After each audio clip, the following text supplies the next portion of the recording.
Hello guys, welcome back to my YouTube channel. ഇന്ന് ഞാനിവിടെ കാണിക്കാൻ പോകുന്നത് ചോറിൻ്റെ കൂടെയൊക്കെ കഴിക്കാൻ പറ്റുന്ന ഒരു മെഴുക്ക് പുരട്ടിയുടെ റെസിപ്പിയുമായിട്ടാണ്.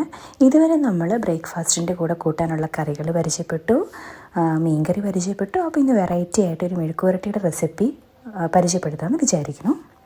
വീഡിയോയിലേക്ക് കടക്കുന്നതിന് മുന്നേ എൻ്റെ ചാനൽ ആദ്യമായിട്ടാണ് കാണുന്നതെങ്കിൽ ദയവായിട്ട് ലൈക്ക് ചെയ്യുക, ഷെയർ ചെയ്യുക, സബ്സ്ക്രൈബ് ചെയ്യുക. അടുത്തുള്ള ബെൽ ബട്ടനോട് പ്രസ് ചെയ്യുകയാണെങ്കിൽ നിങ്ങൾക്ക് എൻ്റെ വീഡിയോസൊക്കെ നോട്ടിഫിക്കേഷനായിട്ട് വരുന്നതായിരിക്കും. വലിച്ചു നീട്ടാതെ നമുക്ക് വീഡിയോയിലേക്ക് കടക്കാം. ഞാനിവിടെ ഉണ്ടാക്കുന്നത് കോവയ്ക്ക മെഴുക്ക് പുരട്ടിയാണ്. നമ്മുടെ വീട്ടിൽ ഉണ്ടായ കോവയ്ക്കയാണ്, പറമ്പിൽ നിന്ന് ഫ്രഷായിട്ട് പറിച്ചുകൊണ്ട് വന്ന കോവയ്ക്കയാണ്. അപ്പം ഞാൻ ആ കോവയ്ക്ക നന്നായിട്ട് കഴുകി വെള്ളം തോരാൻ വേണ്ടിയിട്ട് മാറ്റി വെച്ചിട്ടുണ്ട്. ഇനി ഞാനത് കുരുകുരാന്ന് അരിയുന്നുണ്ട് കേട്ടോ. വട്ടത്തിലാണ് അരിയുന്നത്. നിങ്ങൾക്ക് നീളത്തിൽ അരിയാനാണ് താല്പര്യമെങ്കിൽ നീളത്തിൽ അരിഞ്ഞു കൊടുക്കാം. ഞാൻ വട്ടത്തിലാണ് അരിഞ്ഞു കൊടുക്കുന്നത്. എനിക്ക് വട്ടത്തിൽ അരിഞ്ഞ് കഴിക്കുമ്പോഴാണ് ടേസ്റ്റ് കൂടുതൽ ഫീൽ ചെയ്തിട്ടുള്ളത്. എനിക്കതാണ് ഇഷ്ടം. നീളത്തിൽ അരിയുമ്പോൾ എനിക്ക് താല്പര്യം തോന്നാറില്ല. നിങ്ങളുടെ ഇഷ്ടത്തിനനുസരിച്ച് നിങ്ങൾക്ക് കട്ട് ചെയ്യാവുന്നതാണ്.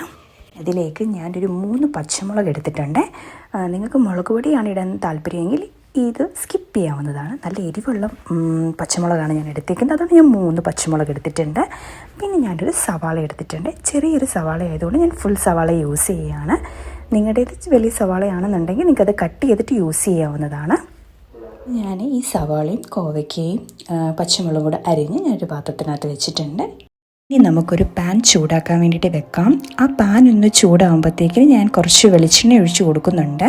എന്നിട്ട് ഞാൻ ഈ അരിഞ്ഞു വെച്ചേക്കുന്ന കോവയ്ക്കയും പച്ചമുളകും ഉള്ളിയും കൂടെ ആ എണ്ണയിലേക്ക് ഇട്ട് കൊടുക്കുകയാണ്.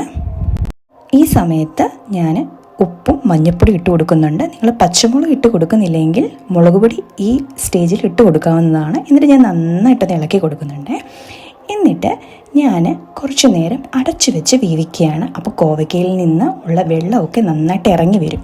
അതിനുവേണ്ടി ഞാൻ അടച്ചു വെച്ച് വേവിക്കുകയാണ്. അടച്ചു വെച്ച് വേവിച്ചതിന് ശേഷം ഞാൻ തുറന്ന് നോക്കുന്നു. ഇപ്പോൾ ഏകദേശം വെള്ളമൊക്കെ കോവയ്ക്കയിൽ നിന്ന് ഇറങ്ങി വരുന്നുണ്ട്. ഇനി നമുക്ക് ഈ വെള്ളമൊക്കെ പറ്റിച്ച് കളയണം.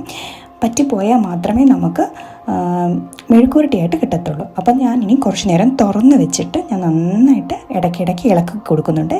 ഈ സമയത്തൊക്കെ നിങ്ങൾ തീ സിമ്മിലായിരിക്കണം വെച്ചിരിക്കേണ്ടത്. മെഴുക്കുവരട്ടി എന്ന് പറയുന്നത് പെട്ടെന്ന് ഉണ്ടാക്കിയെടുക്കാൻ പറ്റത്തില്ല. കുറച്ച് ക്ഷമയൊക്കെ വേണം, എന്നാലേ നമുക്ക് മെഴുക്കുവരട്ടിയായിട്ട് കിട്ടത്തുള്ളൂ.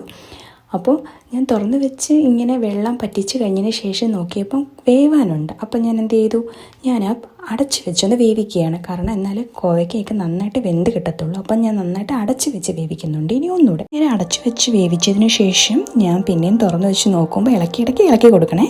നോക്കുമ്പോഴത്തേക്കിന് ഏകദേശം മൂപ്പായിട്ടുണ്ട്. ഇനി നന്നായിട്ടൊന്ന് വഴണ്ട് കിട്ടിയാൽ മതി. നന്നായിട്ട് ഒന്നുകൂടെ ഒന്ന് സ്മൂത്ത് ആവാനുണ്ട്. അതുവരെ നമ്മൾ ഇടയ്ക്കിടയ്ക്ക് സിമ്മാക്കി വെച്ച് ഇളക്കിയൊന്ന് കൊടുത്തു വെക്കുക. ഗ്രാജുവലി നമ്മളുടെ കോവയ്ക്ക മെഴുക്കുവരട്ടി റെഡിയാണ്. ചോറിൻ്റെ കൂടെ കഴിക്കാൻ വേറെ ഒന്നും വേണ്ട. ചോറും കോവയ്ക്ക മെഴുക്കുവരട്ടിയും ഇച്ചിരി പുളിശ്ശേരിയും കൂടെ ഉണ്ടെങ്കിൽ അടിപൊളിയായിരിക്കും. എല്ലാവരും ട്രൈ ചെയ്ത് നോക്കുക. എല്ലാവർക്കും ഇഷ്ടപ്പെട്ടെന്ന് വിചാരിക്കുന്നു. നമുക്കിനി അടുത്ത റെസിപ്പിയുമായിട്ട് അടുത്ത വീഡിയോയിൽ കാണാം. എല്ലാവരും ഫീഡ്ബാക്സൊക്കെ കമൻ്റായിട്ട് അറിയിക്കുക. എൻ്റെ വീഡിയോ ആദ്യമായിട്ടാണ് കാണുന്നതെങ്കിൽ ദയവായിട്ട് ലൈക്ക് ചെയ്യുക, ഷെയർ ചെയ്യുക, സബ്സ്ക്രൈബ് ചെയ്യുക. അടുത്തുള്ള ബെൽ ബട്ടനോട് പ്രസ് ചെയ്യുകയാണെങ്കിൽ ഞാനിടുന്ന വീഡിയോസൊക്കെ നിങ്ങൾക്ക് നോട്ടിഫിക്കേഷനായിട്ട് വരുന്നതാണ്. Okay guys.